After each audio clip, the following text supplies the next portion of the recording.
Welcome to Carmen's DIY Garage. Before we even get started, I want to thank you for watching.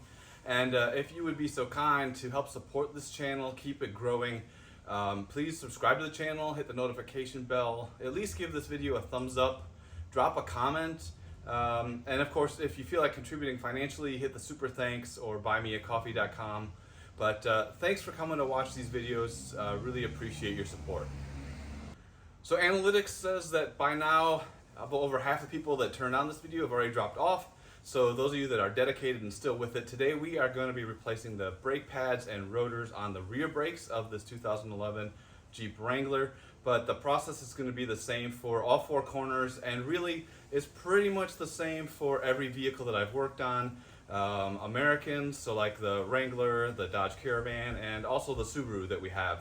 So the process is basically the same. Follow along, you'll get the gist, and you'll be able to adapt it to whatever vehicle that you're working on. So the first thing that we have to do is we have to get the tires off, get it up on the jack stands. So let's go ahead and do that. And with the tires off, we can go ahead and get started. So the first thing we're going to do is actually get under the hood and look at our brake fluid reservoir. And if you can tell, the max fill line is here at the top and the min is down here, and mine is pretty much right in the middle, right at the seam of the tank. And that's good because you're using fluid when you use up your brake pads. The fluid level should go down. When you have 4 brand new pads, it should be right at the max. So we're going to be squeezing our brake calipers apart, basically get the pads apart because the pistons need to have room for the new pads. And when you push those pistons in, that fluid has to go somewhere, so it's going to go back up here into the tank. I'm going to open the tank, but then put the top back on so no debris falls in there. But now there's no problem with pressure in here when you push the fluid back in, and there's plenty of room for fluid. If this were all the way full, I would need to use a turkey baster or something to remove some of that fluid so there'd be space and not have a big mess flowing out of this tank. So the first thing you'll notice, I have wheel spacers on my wheels, and since I'm taking the rotor off and replacing that, these wheel spacers have to come off as well. So the next thing we're going to do is remove the 2 bolts that hold the caliper onto the caliper bracket, and that uses a 13mm socket. So just remove those bolts and then very carefully hold on to the caliper so it doesn't drop. And you can see on the top bolt that the nut on the rubber boot is also trying to spin, so you just need to hold that in place so you can get the bolt out. And the bolts are not very big. Once you have the caliper bolts free, hold on to that caliper as you gently pull it away. You don't want to drop it. You don't want to hang it by this rubber hose. It could break and leak. Instead, take a cord or like a bungee cord or something and stick it through the caliper and hang it from structure. I'll hang it off the front spring when I'm up front. In the back though, at least on the Jeep, I can just tuck it away behind the shock absorber. It stays snug, it's not going to fall out, it's safe right there while I work on the rest of this. So why am I doing the brake pads now? Now that we have a good view of them, you can see there's this center groove on the brake pads that's pretty much gone on the inboard side. It's almost gone on the outboard side. That's kind of like an initial indicator that your pads are starting to get low. You should think about changing them. And that's when I tend to like doing this. Pads are pretty inexpensive and this job is pretty easy, so there's no reason to not get it done, combined with something else. Especially I'm also going to do a tire rotation, so it's just easy access, easy to do, get it done, don't have to worry about metal on metal or anything like that. And since I'm already rotating the tires and I'm replacing the brake pads, it's just an easy matter of taking the spacer off, replace the rotor. It's the original one from 2011, so it probably needed to be done a while ago. The brakes squeak a good amount when I'm putting light pressure on the brakes. I could probably take it and get it turned, I guess, but rotors are really not that expensive, so may as well just get this done at the same time. And it's actually cheaper to buy the whole thing as a package. So I will leave a link in the video description on the rotors and pads that I'm using, but it's easy to just go ahead and do both of these at the same time. Since we've got the caliper off, the next thing we have to do is just pop the pads off, and for this vehicle it's just really a matter of pulling it over and taking it off. It just slips in little tracks here on the top and bottom of the caliper.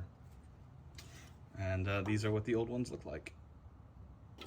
So the next thing you have to do is remove the caliper bracket off of the wheel itself, and that is usually a bit of a tougher nut or bolt. On the Jeep Wrangler, you need to use a 18mm wrench or a socket to get the 2 bolts off. You just take the 2 bolts out and then pull the bracket off. And with the bracket off, now we can just pull the rotor right off.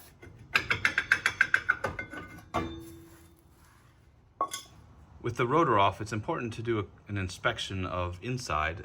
You're looking for a lot of grease and lube oil that may have been leaking out of your seal, and I don't see any of that. Everything inside looks nice and clean. And then also looking at the pads for your parking brake shoes. I really never use the parking brakes, so it's not surprising that these are still thick and it looks like they're in good shape. And of course they rub along the bottom of the drum part of the rotor, so it's not surprising that there are some skid marks up here, but nothing terrible, and everything looks to be in good shape and the bottom as well. So everything looks healthy with the Jeep. So now let's go clean up that bracket and get the new brake parts installed. As far as cleaning up the bracket goes, the first thing you want to do is go look at your new brake pads. They should have come with new sliders, new metal tabs that go on the bracket where your brake pads fit into. If they do, you just take a screwdriver, pop the old ones out, use a wire brush to clean the bracket itself from all the grime and rust and things, and then you can pop the new ones in. If you didn't get new ones, then use that wire brush to clean up those existing metal pieces as best as you can. So the next thing that you want to do is you want to remove the 2 pins, the slider pins that are inside the rubber boot on the bracket.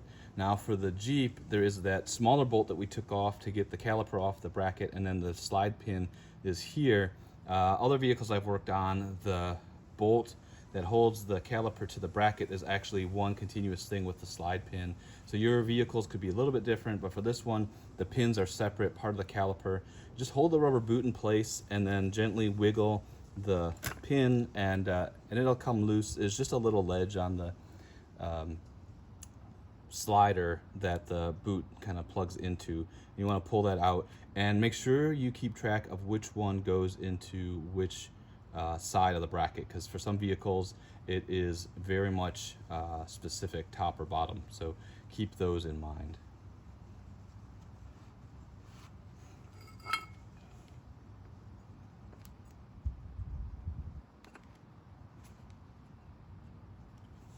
So once you have your pins out, you want to clean them off with a rag. Just wipe it clean. I guess if you wanted to use brake cleaner, you can. I don't feel like it's necessary. These aren't that gross. Also give them a quick inspection. They shouldn't be marred up or damaged in any way. This one looks really good.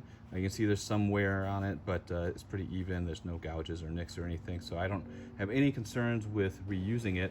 So I'm going to put a light coating of the brake grease that came with the new pads on this pin, just on the sides, not on the end, because I don't want that brake grease on the end to get compressed at the end of the caliper. And then I'm going to go ahead and put it right back into the bracket so that that grease stays nice and fresh. You don't need to overdo it, but make sure you get a good coat on it. All right, the new caliper is all set, ready to go back on when I'm ready for that. I didn't mention, but I also inspect the rubber boots, make sure they're not torn or messed up in any way. You can buy replacement boots from your favorite auto parts store as well, and replace those if you need to. They just pull right off. So now we'll prep the new rotor. The easiest way to do that is to throw it onto the vehicle backwards, hold it in place with a lug nut, spray it down with brake cleaner, wipe it off real good, take the rotor off, flip it around, put it on the way it's supposed to go onto the vehicle, hold it on with a lug nut, spray the brake surface down really well with some brake cleaner, rub it down real good, and then that's all there is to it. And of course, as you're doing all this, once you've cleaned off the surface that the pads grab onto, don't touch it again. Try to keep your hands and oil and grease and everything off of those surfaces.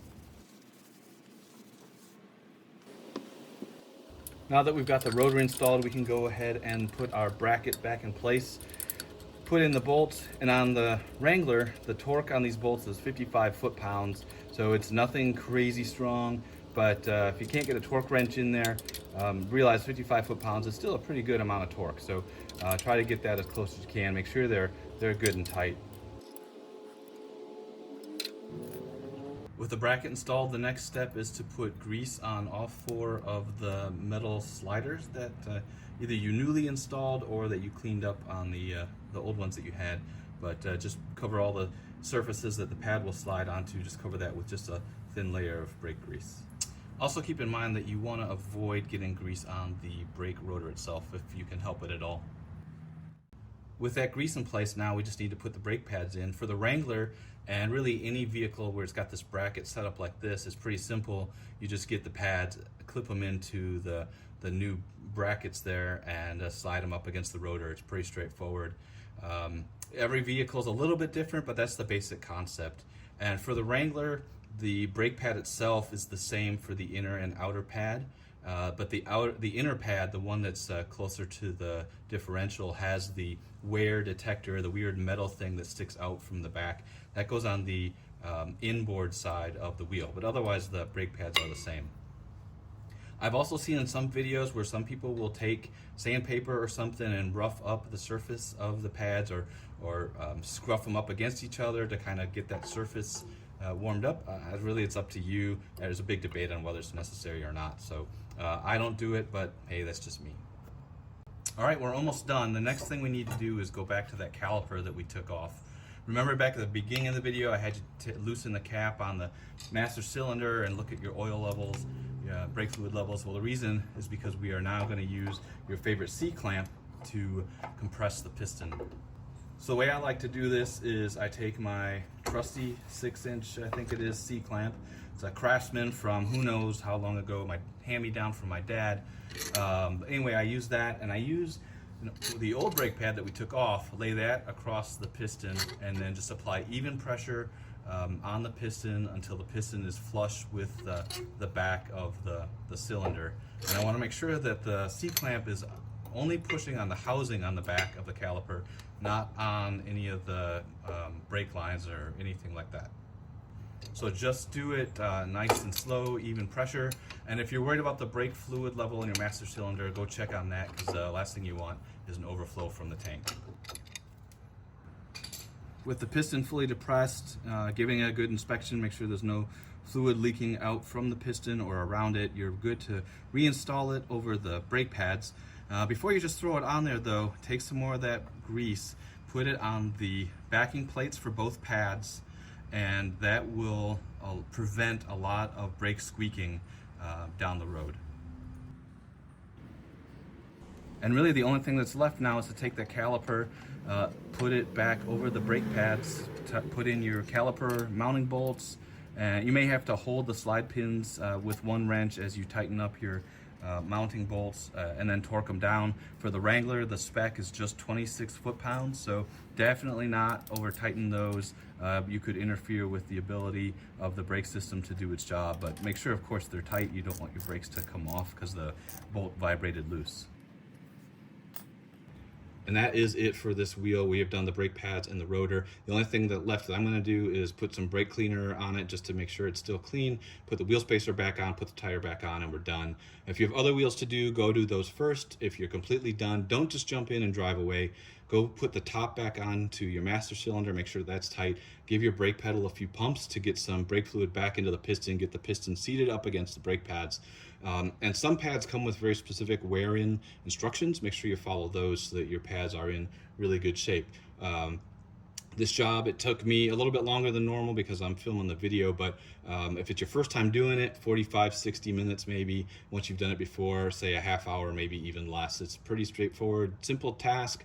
It'll save you a lot of money from taking it to a shop. You know it got done right, and who did it and all that good stuff. So something you can definitely do on your own. If the video is helpful, please give the video a thumbs up. Comments or questions are more than welcome. And hey, if you watch this far, give it a comment just so I know. I don't know who actually watches this to the end, and how useful this stuff really is. So I appreciate your support of the channel in any way that you can do so.